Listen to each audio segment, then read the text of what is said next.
Señor Jesús. Dios te exalta por ser su siervo más humilde. San José, la Iglesia aclama tu divina protección.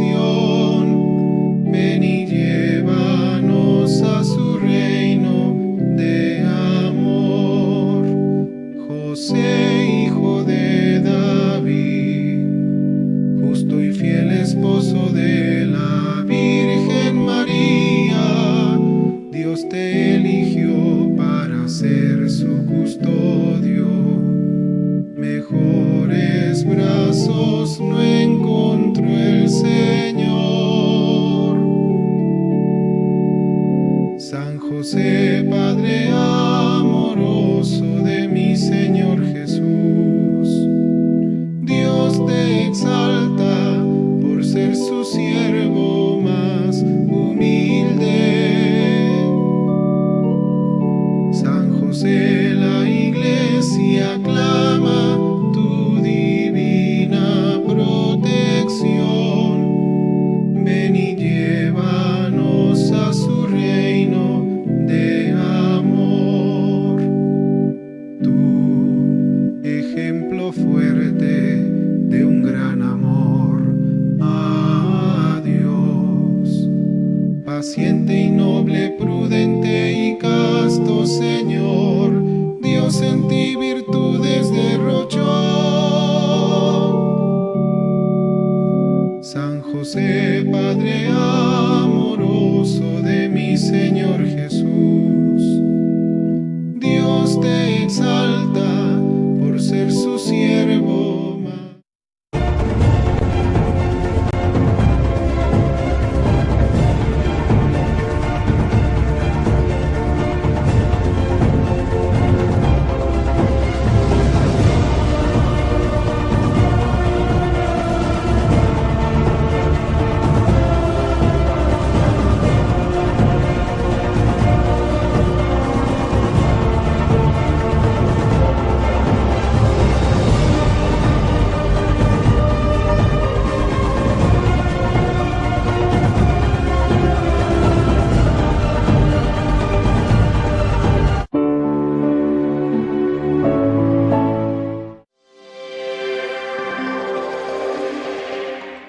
Hola, ¿qué tal? Bienvenidos a una edición del Catecismo de la Iglesia Católica. Su programa, Esta es Nuestra Fe. Estamos iniciando ya entonces estas reflexiones, profundizando sobre las verdades de la fe cristiana. Un momento para estar con ustedes en familia y así hacer una meditación y una reflexión del itinerario que llevamos de nuestra fe en nuestras comunidades y en nuestro caminar como personas comprometidas en comunidades o si no, también como en familias, pequeñas familias de bautizados que vamos viviendo la fe que el Señor nos ha dado como un grandísimo don. Bien, iniciamos como siempre trayendo las reflexiones del Papa Emérito Benedicto XVI sobre los Evangelios. Y el Papa nos dice que la Iglesia es el pueblo del Éxodo, porque constantemente vive el misterio pascual, difundiendo su fuerza renovadora siempre y en todas partes. También dice el Papa, hoy la humanidad necesita un éxodo que consista no solo en retoques superficiales, sino en una conversión espiritual y moral. Necesita la salvación del Evangelio para salir de una crisis profunda y que por consiguiente pide cambios profundos, comenzando por las conciencias. Este fue el mensaje Urbi de Urbi de su Santidad Benedicto XVI, que lo hemos traído ahorita a colación para encontrarnos con ustedes y profundizar sobre nuestra fe cristiana, que es necesario hacer una memoria para podernos encontrar con nosotros mismos y con los demás. Hay un proceso importante que está sucediendo en el mundo que se llama la secularización. Los obispos en Aparecida en el año 2007 profundizaron sobre este tema, sobre el cambio de época en que asistimos, como en la dimensión cultural, en la dimensión social, en la dimensión económica, cómo vamos viviendo los seres humanos estos cambios de época que se dan de manera vertiginosos, ya sea por el desarrollo socioeconómico, el desarrollo cultural. Entonces estamos asistiendo a eso, pero se necesita que la Iglesia también ilumine esas realidades. Como decíamos anteriormente, cuando el Papa llamaba a una evangelización capilar, es decir, por capas. El Papa también hablaba de la evangelización de la política, la evangelización de los ambientes. Ahora también es la cultura la que necesita ser evangelizada.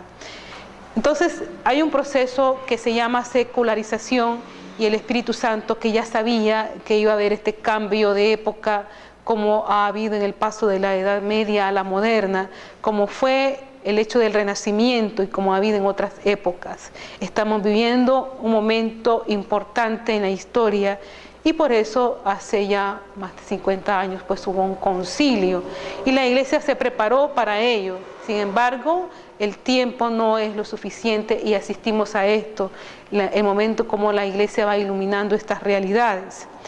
Y de esto, la Iglesia, para vivir una forma nueva, no es que sean momentos más pesimistas o peores que antes, todo lo contrario. Y hay una constitución del concilio, la más importante, que se llama la Lumen Gentium. La Iglesia dice: aparecerá como una luz del mundo. Ciertamente que está desapareciendo la manera como se hemos entendido el cristianismo, o aquello que se llamó la cristiandad.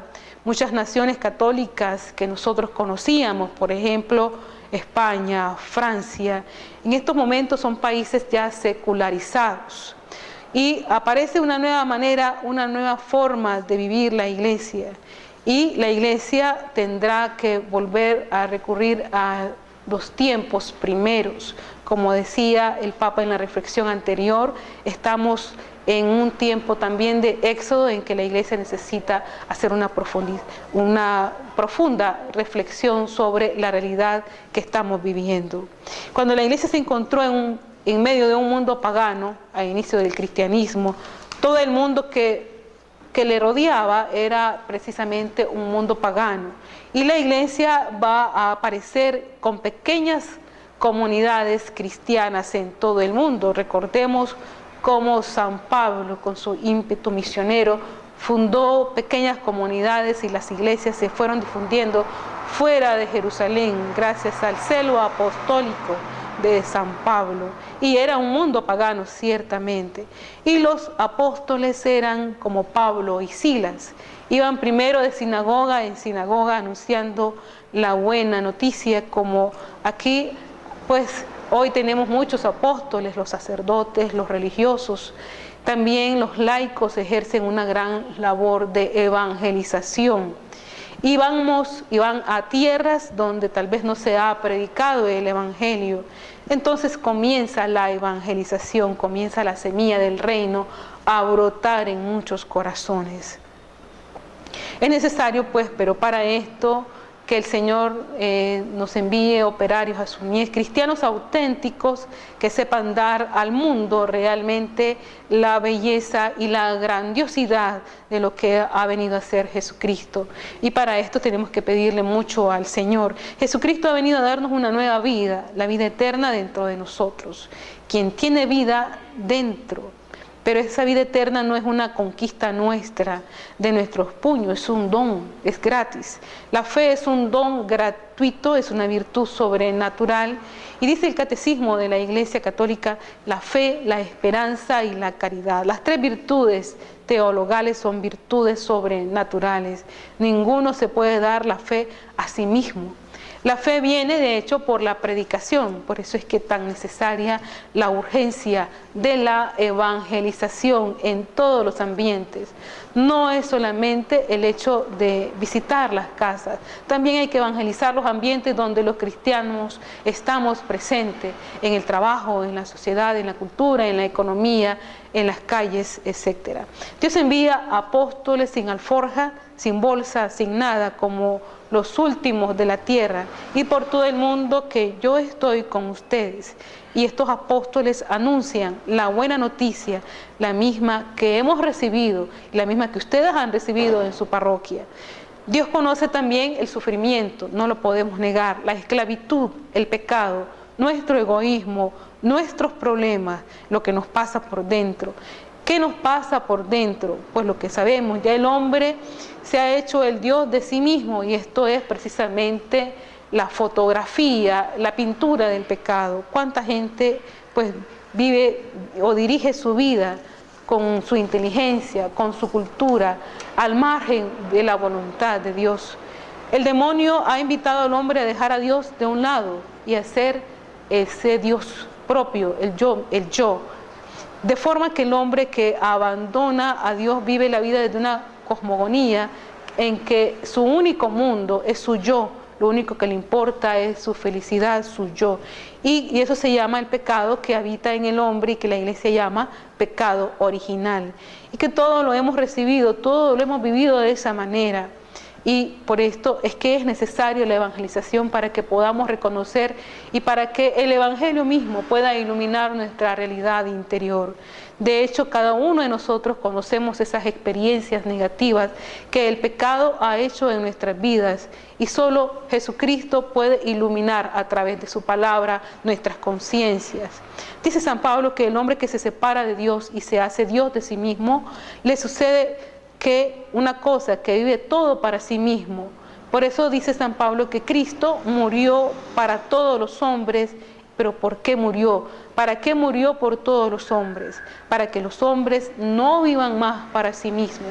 O sea, lo que San Pablo, la antropología que nos presenta San Pablo, antropo significa el concepto del hombre. ¿Qué es el hombre?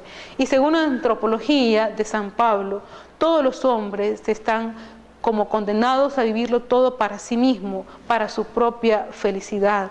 Y dice, en todo buscan el éxito, el dinero, el ser amados, el ser queridos, el yo, el egoísmo, la vanidad, viven para sí mismos. Y de esta manera se nos va presentando el pecado.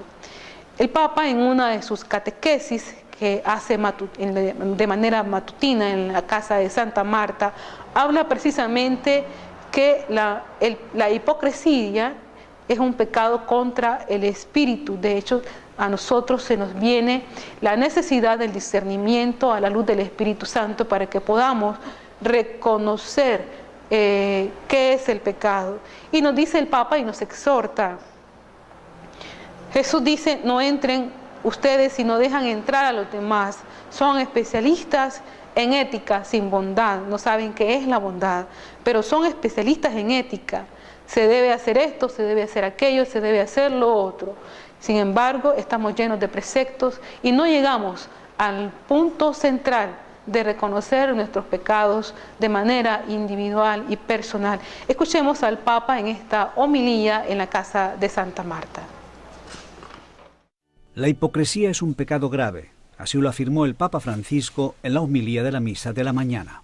Jesús lo dice, non entrate voi ni lasciate entrare gli altri. Lo dice Jesús, no entren ustedes y no dejen entrar a los demás. Sono eticisti senza bontà. Son especialistas en ética sin bondad, no saben qué es la bondad. Ma sì, sono eticisti, Si deve far questo. Pero son especialistas en ética, Se debe hacer esto, se debe hacer aquello, se debe hacer esto otro. Ma senza bontà. Te llenan de preceptos, pero sin bondad. Y los de las filaterías, que se echan encima tantos ropajes, tantas cosas para pretender ser majestuosos, perfectos, pero no tienen el sentido de la belleza. Per fare un po' finta di essere maestosi, perfetti. Non hanno senso della bellezza, non hanno senso della bellezza. Arrivano soltanto a una bellezza di museo. Llegan solo a una belleza de museo. Intelectuales sin talento, especialistas en ética sin Dios, portatori di bellezze di museo. Portadores de belleza de museo. Questi sono gli ipocriti. Estos son los hipócritas, ai quali Gesù rimprovera tanto. a los que Jesús reprende. La storia non finisce qua. Pero la historia no El termina Evangelio aquí. de hoy. En el Evangelio de hoy, el Señor habla de otra clase de hipócritas, los del mundo de lo sagrado.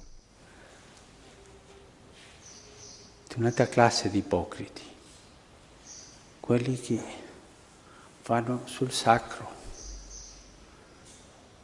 Il Signore parla del digiuno,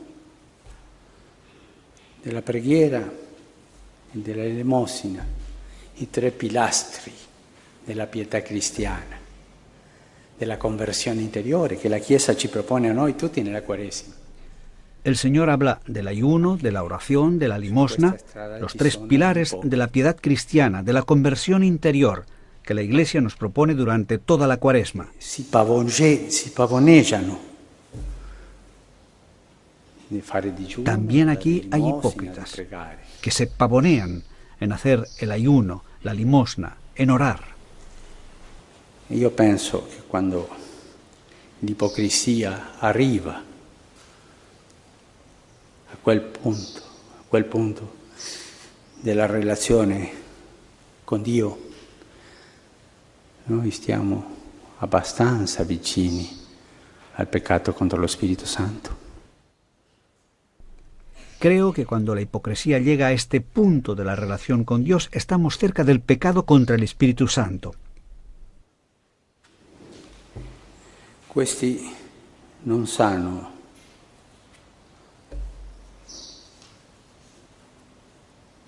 di bellezza, questi non sanno di Estos amore. no conocen la belleza, no saben qué es el amor,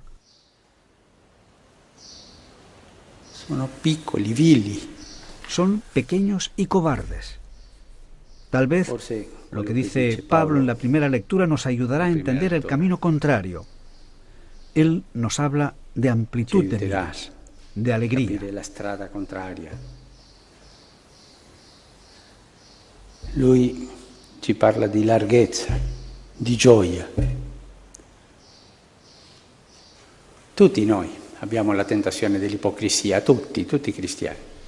Todos tenemos la tentación de la hipocresía, todos los cristianos. Por el demonio, es una propuesta del diablo. Noi Pero todos tenemos también la gracia que viene de Jesucristo, la gracia de la alegría, della gioia. la gracia de la magnanimidad, de la anchura de miras.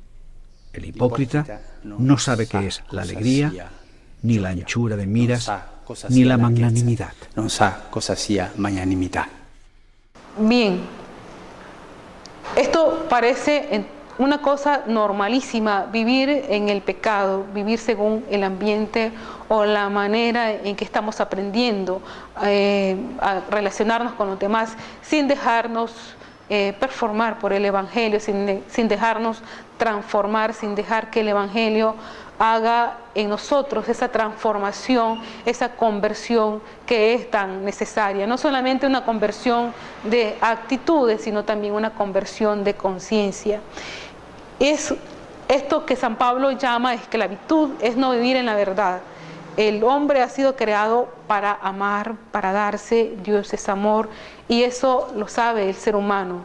El pecado no ha construido este concepto. Todo hombre sabe que ayudar a los demás es la verdad. Todos los hombres ateos o cristianos sabemos que esa es la verdad. Todos lo sabemos. El problema cuál es, dice San Pablo, que queriendo hacer el bien es el mal el que se nos presenta.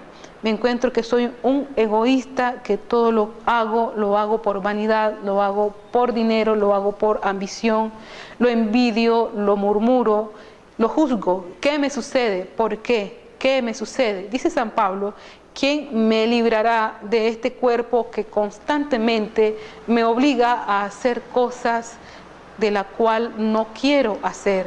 Y si hago lo que no quiero, ¿quién lo hace?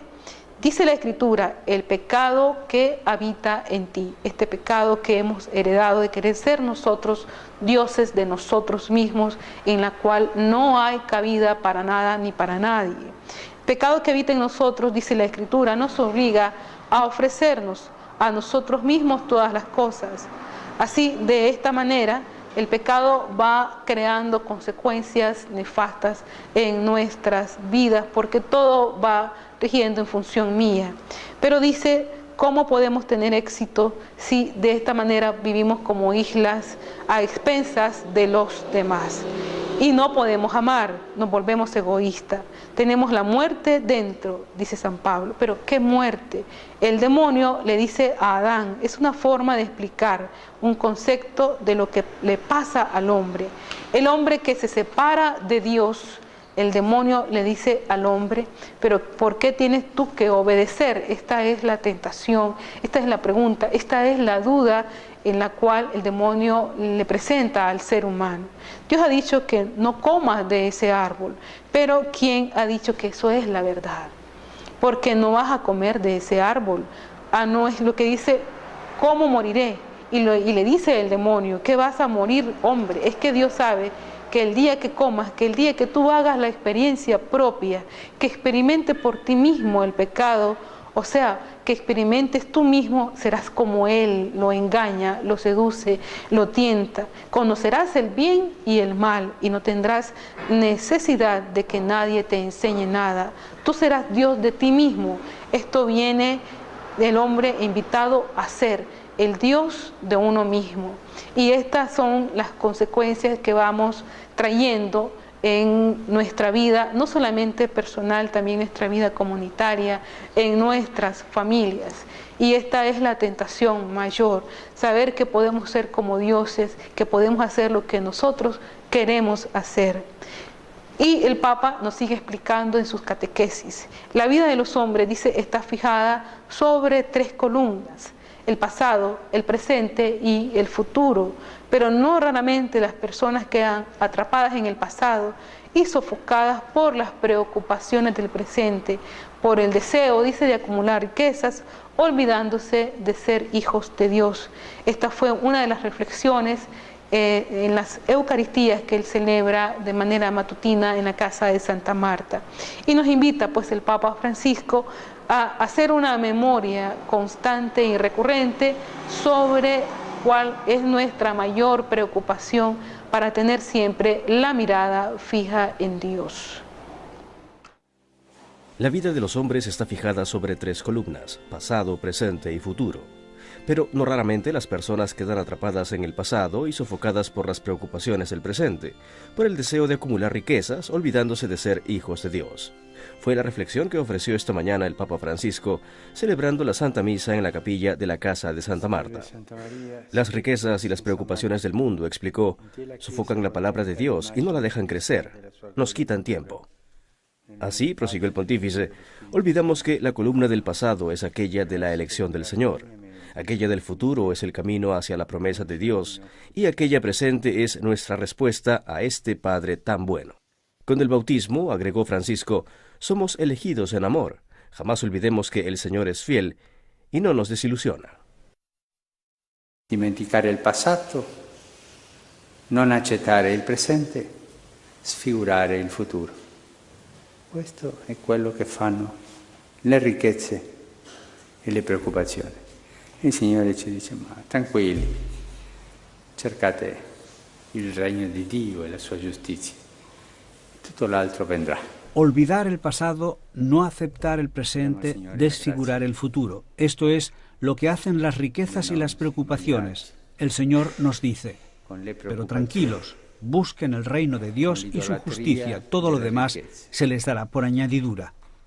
Pidamos al Señor la gracia de no equivocarnos con las preocupaciones, con la idolatría de la riqueza y recordar siempre que tenemos un Padre que nos ha elegido.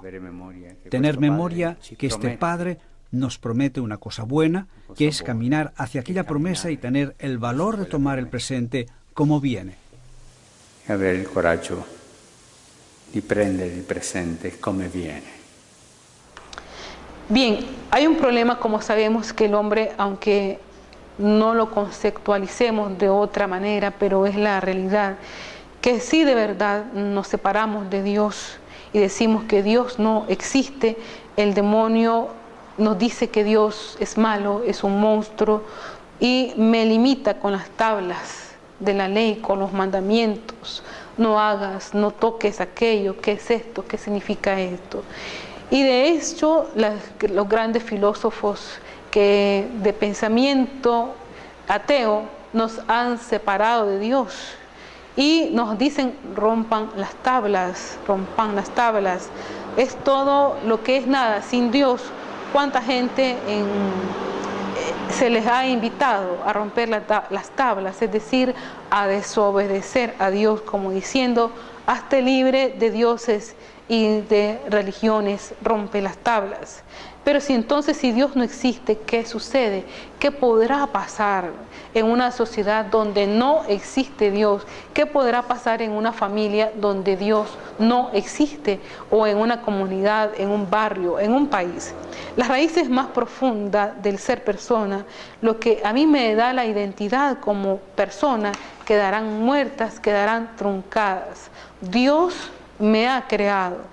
Pero ¿quién me ha hecho a mí? Si Dios no existe, entonces, ¿dónde quedará la respuesta? ¿Yo quién soy? Pierde el contenido más profundo de mi ser. Y la raíz de la palabra persona, que viene del griego, es lo mismo que un personaje en una obra teatral.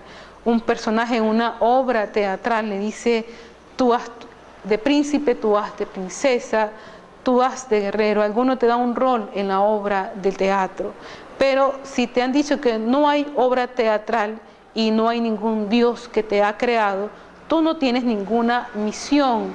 Entonces estamos aquí solo en el universo. Esta es la comparación. Perdemos la identidad, perdemos nuestra esencia más profunda, porque nos hacen pensar que no existe Dios. Entonces nuestras raíces más profundas quedarán truncadas y quedará entonces la muerte del ser, una cosa que se decía, la muerte del ser. Estos son los pensamientos de los grandes filósofos. Y ahora quiero ser para los demás, quiero ser para la cultura, quiero ser artista, quiero ser para los amigos. Y cuando descubras que no eres para nadie, que no le importas a nadie, entonces viene la desesperación en las personas y viene la frustración. De hecho, esta es la consecuencia, la falta de esperanza cuando nos han quitado todo, nos han quitado hasta pensar que Dios nos ama, que Dios nos ha creado. Estas son las consecuencias de los suicidios. Cuando una persona no se siente amada, pierde toda esperanza. El hombre tiene la muerte dentro. Entonces dice la epístola a los hebreos, por el temor que los hombres tienen a la muerte, están sometidos a la esclavitud del demonio. ¿En qué se demuestra que le tenemos miedo a la muerte? En que estamos escapando constantemente del sufrimiento. Por el miedo a sufrir, el hombre se separa, se divorcia, mete a los ancianos en el asilo. ¡Qué horror hoy! La eutanasia, los asilos, la gente aborta por no sufrir. ¿Por qué se queda embarazada? Porque le parece horrible en estos momentos, es un sufrimiento y aborta, cuando Dios ha dicho no matarás. Bien, estas son algunas realidades en las cuales nosotros asistimos y vemos perfectamente que son realidades que abarcan un sufrimiento. Sin embargo, no asumimos el sufrimiento porque no tenemos en ese momento al Señor. Por el temor que tenemos a la muerte, estamos sometidos a la esclavitud del demonio. Y esto es lo que nos dice la epístola a los hebreos. Dios no nos dejó en esta situación, obviamente que no. La humanidad en guerras, en odios, en envidias, en adulterios, en fornicaciones sin parar, en violaciones, en robos, en corrupción. Dios no nos dejó así, no nos creó de esta manera, todo a causa del mismo problema. Nos dejó así, sino que envió a su Hijo. Pero nos hacemos la pregunta, ¿para qué lo envió? Así como los hombres participamos de la carne y de la sangre, Cristo participó de las mismas, tomó nuestra carne, pero ¿para qué? Para liberarnos a cuantos por temor a la muerte estamos durante toda la vida sometidos al demonio. Pero ¿cómo nos libera Cristo? Quitando al demonio el poder que tiene sobre la muerte.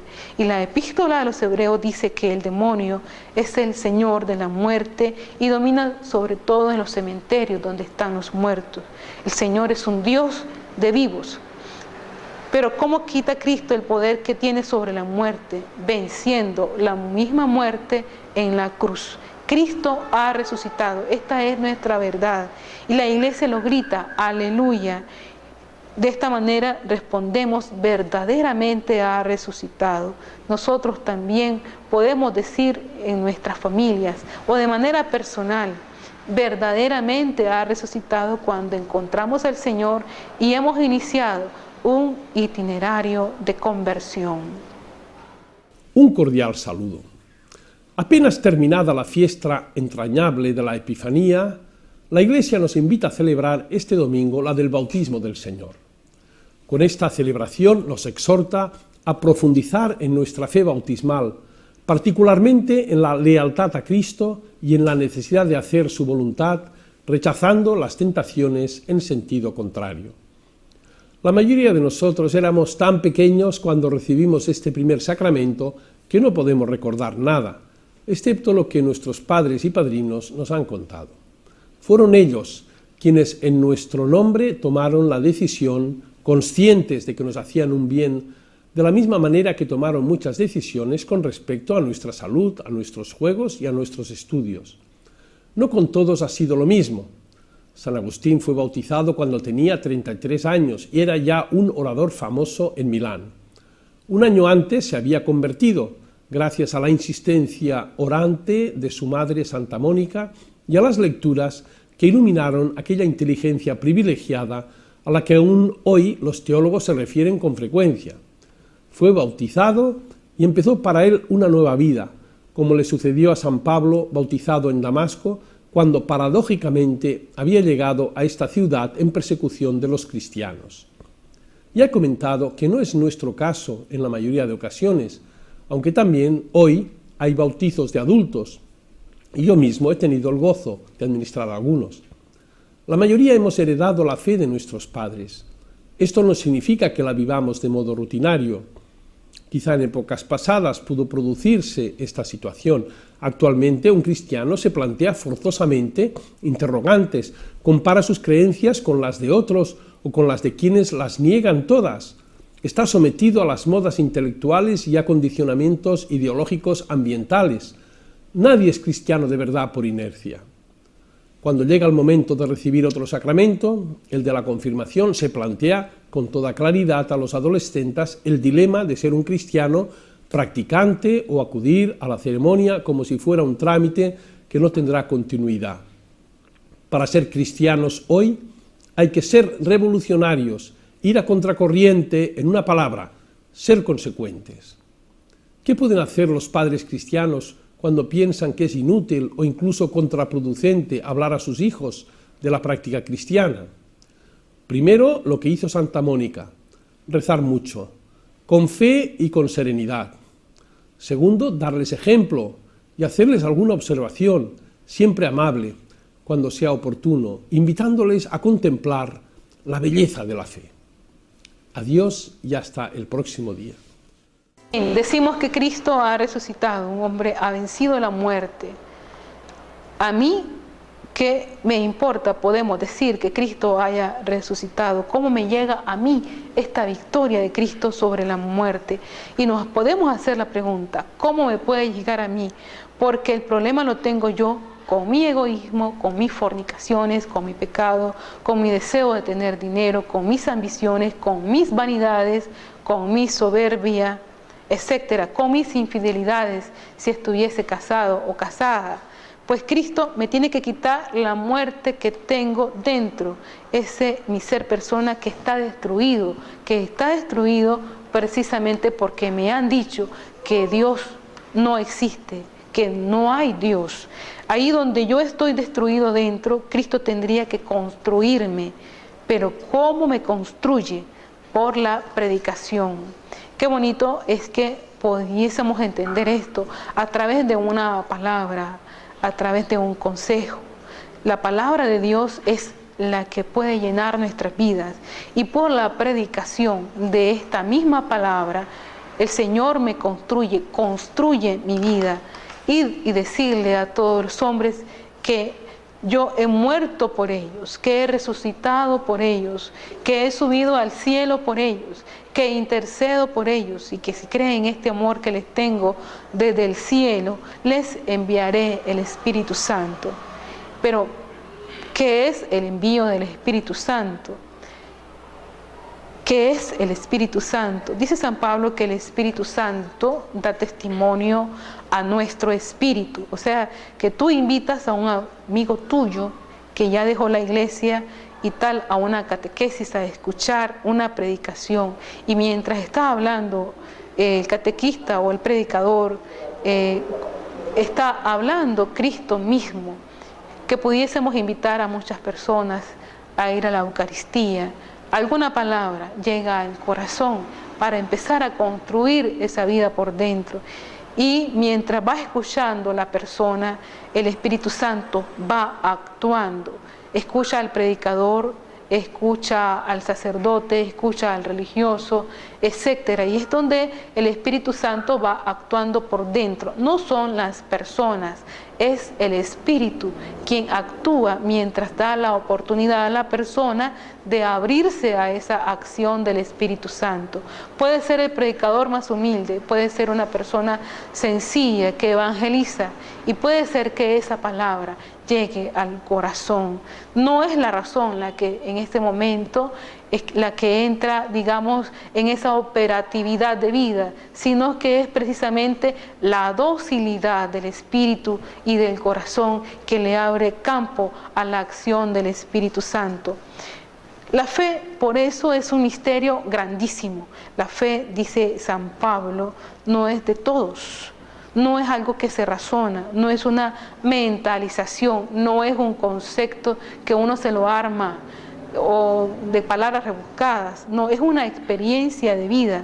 Por eso no podemos juzgar a nadie, porque el Espíritu Santo va actuando aún donde las apariencias, donde nuestros ojos no pueden ver, y va haciendo ese movimiento de conversión hacia Él de manera increíble. Gente que no tenga fe no podemos juzgar, no lo sabemos, porque no juzgamos a nadie, porque aquellos Dios los llama a la fe. Dice San Pablo que fueron a un sitio, había mucha gente, predicó, y solamente menciona a Lidia, que había recibido la fe, y con ella toda su casa, el resto no, y se convirtieron. Pero ¿por qué llevar el Evangelio? Llevar el Evangelio significa salvar el mundo. Nos acompaña en un acontecimiento. ¿A dónde está Cristo? En el cielo, y Cristo, ¿qué hace en el cielo? Intercede por nosotros, está deseando entrar en nuestras vidas, quiere vivir dentro de nosotros, porque la iglesia no son los templos, somos nosotros, el templo vivo del Espíritu Santo, y Dios quiere habitar en el ser humano. Es el hombre el templo de Dios. El Espíritu Santo entra dentro de él, da testimonio, no solamente que somos personas, no solamente que Dios existe, sino que Dios nos ama, y nos dice cuánto nos ama y que somos sus hijos. Esto lo dice el Espíritu Santo. Es inmediatamente donde podemos nosotros, a través de una experiencia de fe, poder entender el mensaje, poder entender la predicación. No es nuestra razón la que lo está entendiendo, es precisamente este misterio de amor que se llama el acto de la fe. Se nos enciende la luz por dentro.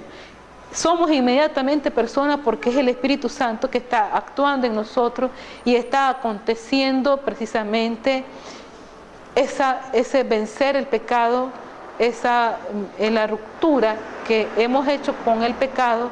El Señor nos está en este momento liberando de esa muerte del pecado. Ya no cometemos adulterio, ya no robamos, somos una nueva creación, ya no ponemos nuestra confianza en el dinero y tenemos el fundamento como persona en el amor de Dios que nos ha mostrado Jesucristo. Un espíritu nuevo, su mismo espíritu que ha entregado a Cristo por nosotros los seres humanos, y ese espíritu está dentro de nosotros.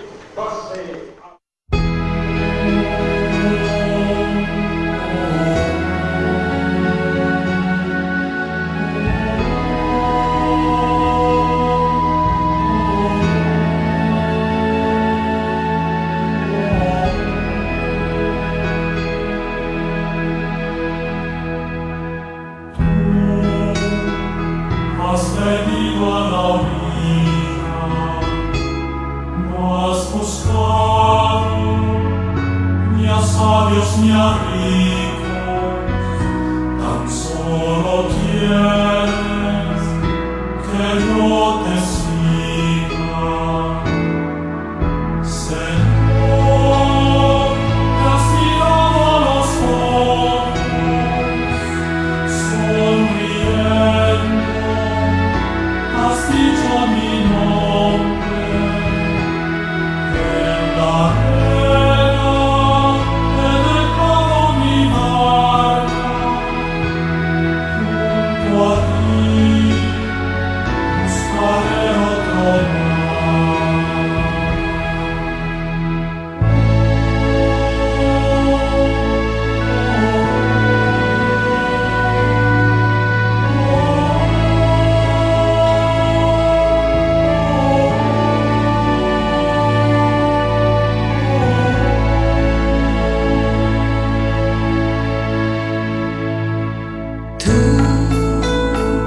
Sabes bien lo que tengo en mi barca, no hay oro ni espada, tan solo redes y mi trabajo. Señor, me has mirado a los ojos, sonriendo, has dicho mi nombre. En la arena he dejado mi barca, junto a ti buscaré otro mar.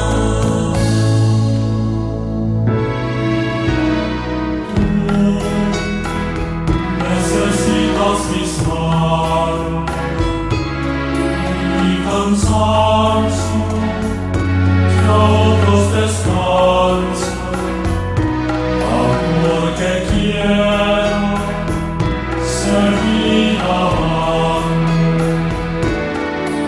Señor, me has mirado a los ojos, sonriendo, has dicho mi nombre. En la arena he dejado mi barca, junto a ti buscaré otro mar.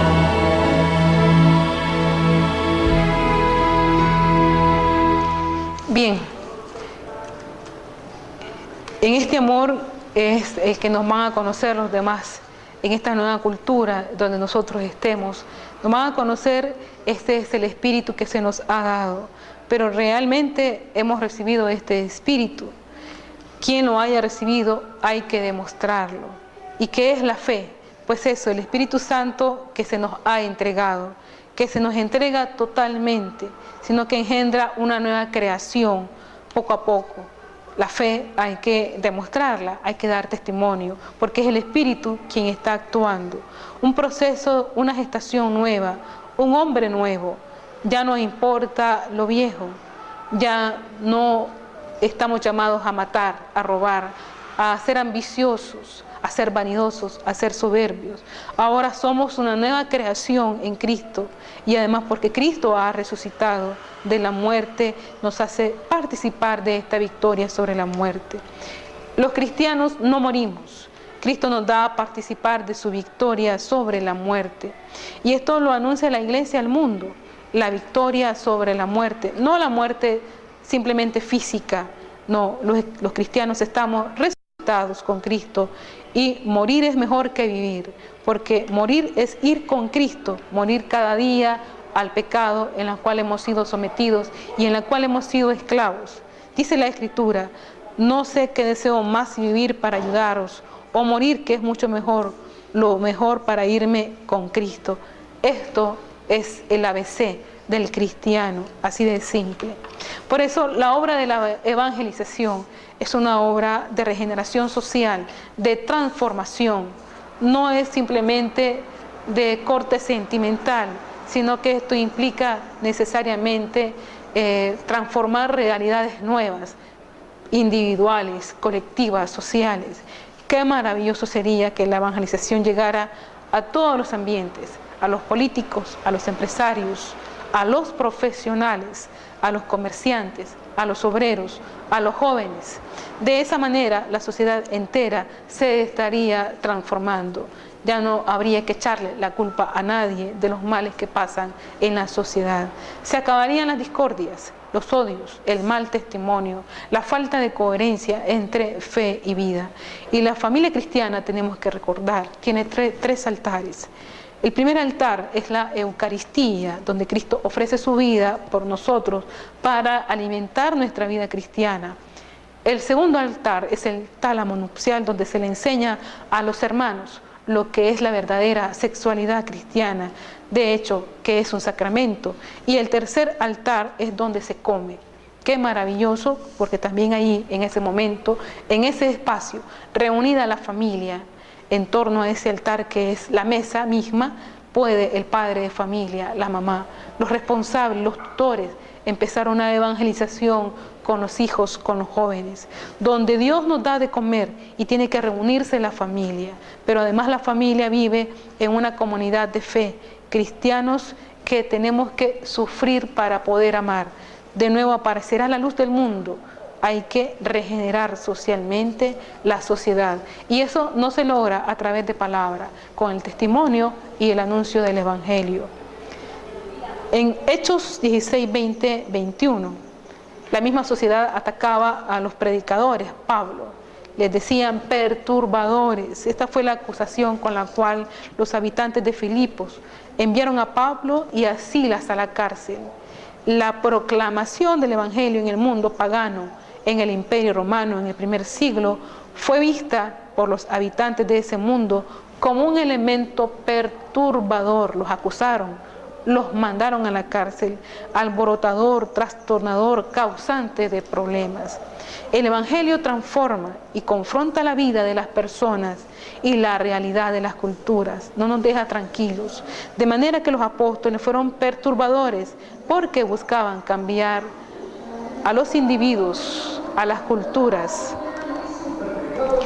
¿Es esa una tarea que quedó limitada a la predicación apostólica de ese entonces, de ese primer siglo? Esta es la conmovisión bíblica que se vivió, que se estableció en el mundo, y ahora ya no hay necesidad de perturbar para cambiar las visiones contemporáneas. Estas son las preguntas que nosotros nos tenemos que realizar, como nos presenta la misma Hechos de los Apóstoles, cuando el Evangelio transforma a Lidia. Lidia era una empresaria en esa comunidad y precisamente ella queda transformada. Ella ayuda a Pablo y a Silas y ella se convierte al Evangelio. La conversión de Lidia a la fe cristiana es precisamente lo que ella misma evidencia e insiste en que Pablo y sus acompañantes se hospeden en su casa. Cuando llega la conversión a Lidia, que era una pagana, ella ofrece la casa a Pablo y a Silas, es decir, ella se abre a la predicación, a la conversión, y en ese mismo momento no solamente ella entra en el proceso de conversión, también nos dice Hechos de los Apóstoles, todos los de su casa, y todos los de su casa significaban toda su empresa, toda su familia, todos sus empleados. Estamos pasando de la casa de habitación, de su residencia, a la misma empresa. Todo eso incluía la casa, queda convertida, todos entran en esa conversión cuando se convierte Lidia y abre su corazón al Evangelio. No menos más adelante, por eso insistirá el Papa en que hay que llevar la propuesta cristiana a la sociedad, a través del diálogo, a través del discernimiento, a través de los niveles de vida de la existencia. Esas fronteras son los 3 niveles de compromiso en los cuales nos encontramos nosotros los cristianos. Y esto lo resaltó el Papa recibiendo a los jesuitas y al personal que trabaja en una revista, la Civita Católica, para emprender la evangelización de la cultura. Veamos en este video la exhortación que hace el Papa hablando de la necesidad de penetrar todos los ambientes para llevar la evangelización. Discernimiento, frontera, son los 3 niveles de compromiso de la civiltà católica. Lo resaltó el Papa Francisco recibiendo a los jesuitas y al personal empeñado en la prestigiosa revista de la Compañía de Jesús, que desde 1850 está al servicio de la sede apostólica y del Papa. En el diálogo se abajan las defensas y se abren las puertas. En el discernimiento se recogen las expectativas y los dramas de nuestro tiempo. En el ser de frontera se entra en el debate cultural, llevando la propuesta cristiana, indispensable en los tiempos actuales. La de ustedes, concluyó el Papa, es una revista única en su género, que nace de una... Bien, vamos terminando y llegamos a la otra etapa que nos propone Hechos de los Apóstoles, cuando Pablo y Silas fueron sometidos a la cárcel después que entraron a la ciudad de Filipos y fueron azotados de manera severa. Les esperaba un carcelero típico. El carcelero típico es un carcelero duro que no tiene sentimientos y su fiel responsabilidad es precisamente la tortura, hacer daño al prisionero. Y esto no se escapa de la evangelización. También hay que llegar al corazón duro, al corazón que todavía no ha sido tocado por Cristo. Y en todas las sociedades y las culturas también hay carceleros que son reconocidos como uno de los seres más insensibles, crueles y despiadados que hay. Y ahí toca el Señor, también el Señor toca a los criminales. Y a veces es difícil establecer quién es más perverso, el criminal, el prisionero, o tal vez el custodio, el carcelero que lo custodia. En el caso del Imperio Romano, el carcelero prácticamente estaba obligado a ser cruel, como nos lo presenta Hechos de los Apóstoles. Y el Evangelio, como nos sigue narrando Hechos 16, demuestra la transformación del carcelero de Filipos por el poder del Evangelio que se dio en medio de las circunstancias propias del orden social al cual le pertenecía. Así pues, la crueldad y el endurecimiento del corazón del carcelero eran tales que él mismo se haría daño si fuera necesario. El Evangelio es capaz de transformar a estos individuos endurecidos por el sistema en los momentos más críticos de su vida. La conclusión no puede ser otra, que se ha venido reflexionando. El Evangelio transforma individuos, estructuras y sociedades. Dejémonos pues transformar por la palabra de Dios para que podamos hacer de nuestras comunidades según el corazón de Dios. A continuación vamos a presentarle un video de la manera como se vive el cristianismo en China y de cómo se sufre las severas violaciones a la libertad religiosa. Pero ahí el Evangelio está haciendo fermento en la masa. Hasta una próxima edición del Catecismo de la Iglesia Católica. Como siempre, recordarles hacernos acompañar de la Santísima Virgen. Hoy estamos celebrando a Nuestra Señora Reina de la Paz, un aniversario más de las apariciones en Medjugorje. Que la Virgen, la Reina de la Paz, también nos llene de su paz de manera individual a nuestras familias y a nuestras comunidades. Hasta una próxima edición.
Esta aldea del norte de China vive de la agricultura.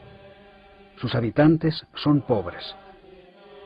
Las casas no tienen calefacción ni agua corriente.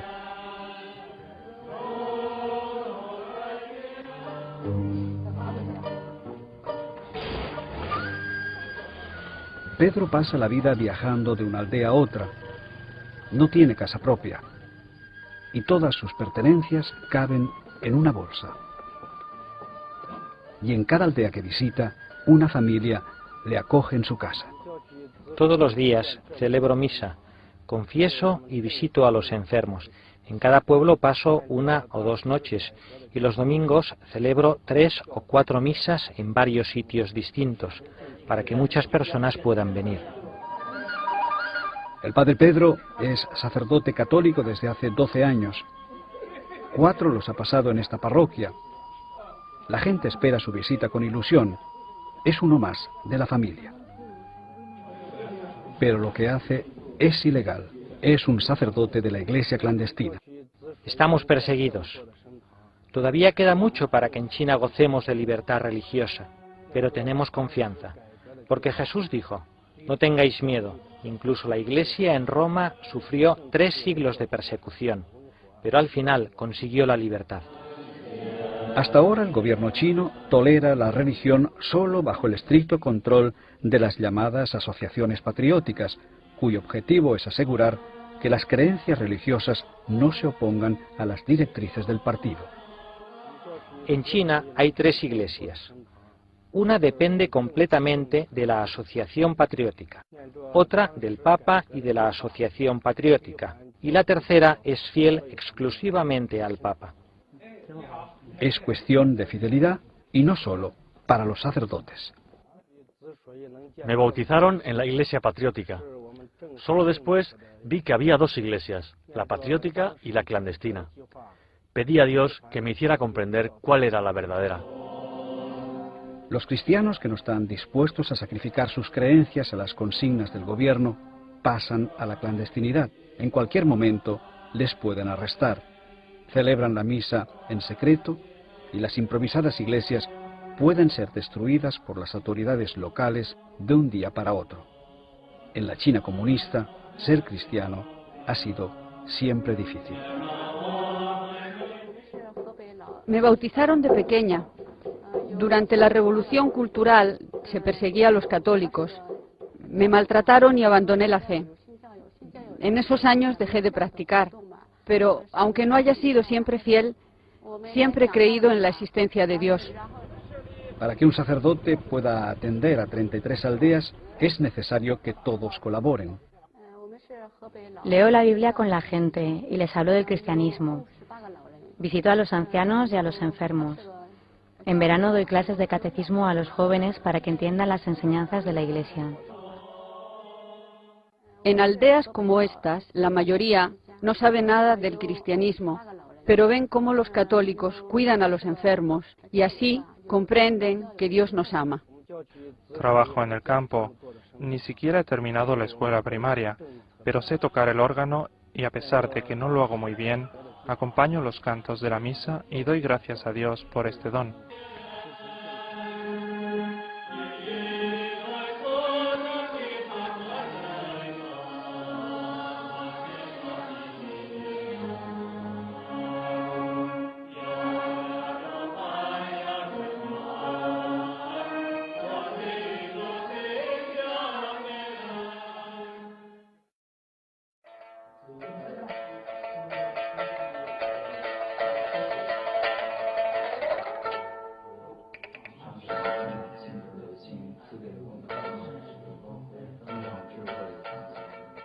En la iglesia clandestina, todo, también la educación, se lleva a cabo en secreto.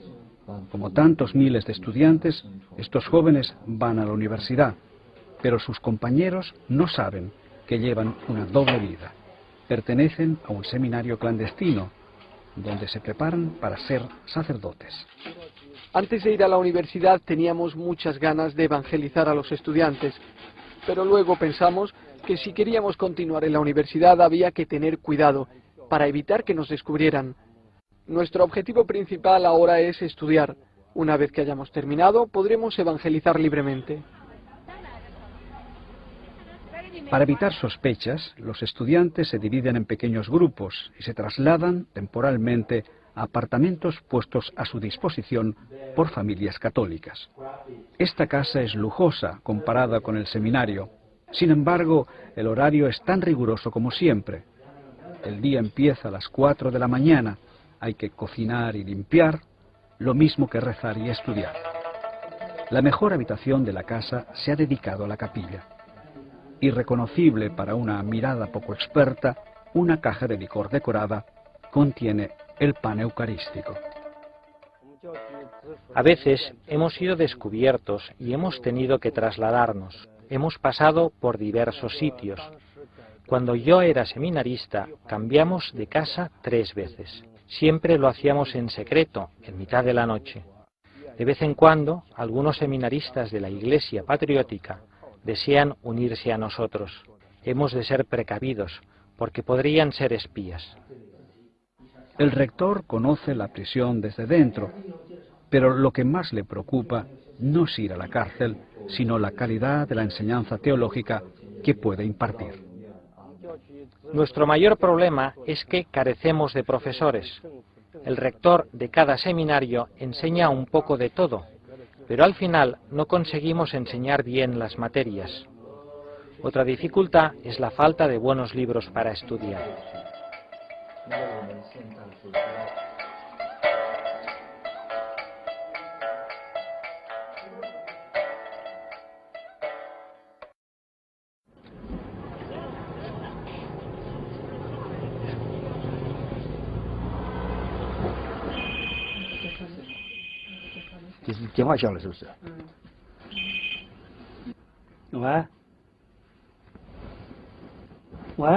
Lucas Lee nació en 1922. Ha pasado 23 años en la cárcel y en campos de trabajo, algo normal para los obispos de su generación. La primera ola de persecución empezó en 1949, cuando los comunistas tomaron el poder. Se expulsó a los misioneros, se confiscaron los bienes de la Iglesia, los sacerdotes y obispos fueron encarcelados y muchos de ellos asesinados.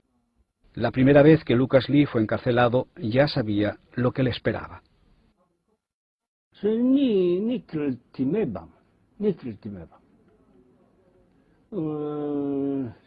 Persecución naturalis. Si no es persecución, es un milagro. Ita, no la tristeza, no los dolor, no temor. Pati. Christus passus est pro nobis. La persecución se intensificó en 1966, cuando Mao Zedong lanzó la Revolución Cultural para liberarse de sus opositores políticos. La revolución duró una década, provocó millones de víctimas y destruyó el tejido de la sociedad china. La religión en general y la Iglesia Católica en particular fueron calificadas como contrarrevolucionarias.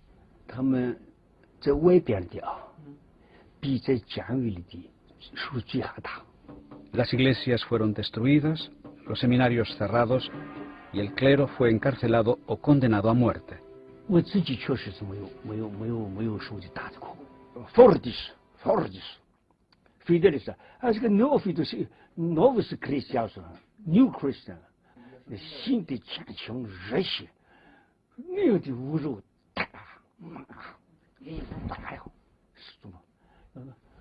I am a priest of Catholic Church. If you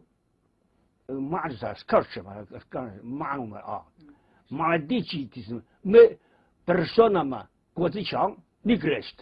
Si maldices me sacerdote neglect.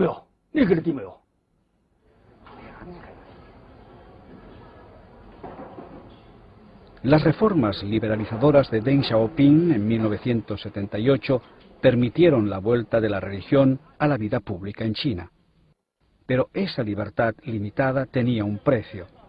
someterse al control de las llamadas asociaciones patrióticas, creadas por Mao Zedong para asegurar que las religiones fueran dóciles al Partido Comunista. Para los católicos, pertenecer a la asociación patriótica significaba renunciar al Papa. Lucas Lee rechazó este compromiso. If do not unite with Rome, Vatican, Pope, we are not Catholic. Este obispo ha logrado algo excepcional en China. Desde que salió de la cárcel, su buena relación con el gobierno le ha permitido prescindir de la asociación patriótica en el gobierno de su diócesis. Lucas Lee nunca ha rechazado la autoridad del Papa y, sin embargo, consigue actuar al descubierto. Has miracle. Patriotica, Association Patriotica, never come to me, never talk with me, never. 直到今天，我故事个奥迪，那么 ex Association Patriotica, luego tú seas meco, nemo. El secreto de Lucas Lee estriba en que todos los sacerdotes de su diócesis le apoyan.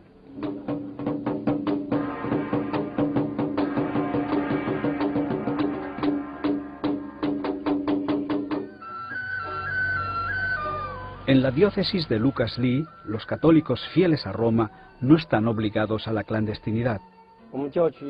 En nuestra diócesis hemos construido alrededor de 30 nuevas iglesias.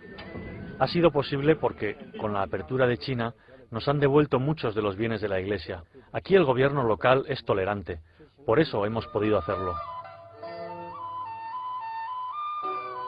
Esta nueva iglesia se edificó bajo la mirada de los inspectores del gobierno. La fachada es china, pero el interior muy romano. Hemos construido esta iglesia al estilo chino. En general, la gente prefiere iglesias de estilo europeo, que manifiestan que nuestra fe viene de Roma. Pero nuestro obispo nos ha animado a construir en estilo chino, como signo de inculturación de la fe católica.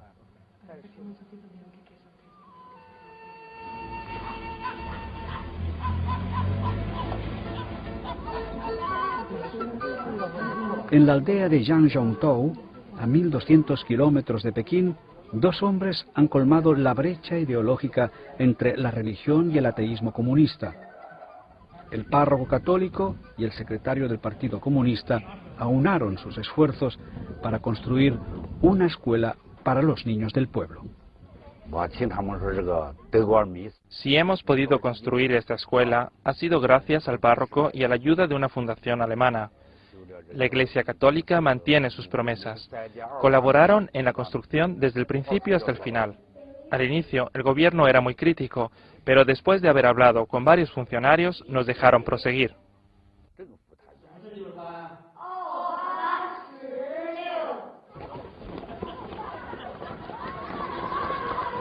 Nuestra familia está formada por muchas razas, jóvenes y viejos, ricos y pobres, hombres y mujeres, pecadores y santos. Nuestra familia se ha extendido a través del mundo por siglos. Con la gracia de Dios comenzamos hospitales, establecimos orfanatos y ayudamos a los pobres. Somos la organización caritativa más grande del mundo. Educamos más niños que cualquier otra institución académica o religiosa. Desarrollamos el método científico y fundamos el sistema universitario. Defendemos la dignidad de la vida humana, el matrimonio y la familia. Ciudades llevan los nombres de nuestros venerados santos que navegaron un camino sagrado ante nosotros. Guiados por el Espíritu Santo, compilamos la Biblia. Somos transformados por la Sagrada Escritura y la tradición que nos han guiado por 2000 años. Somos la Iglesia Católica. Con más de 1 billón en nuestra familia, compartiendo los sacramentos y la plenitud de la fe cristiana.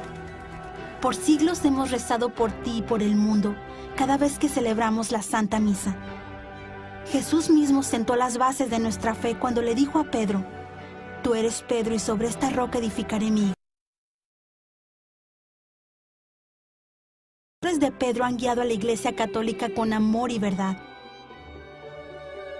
Y en este mundo lleno de caos, problemas y dolor, es reconfortante saber que algunas cosas permanecen consistentes, verdaderas y fuertes.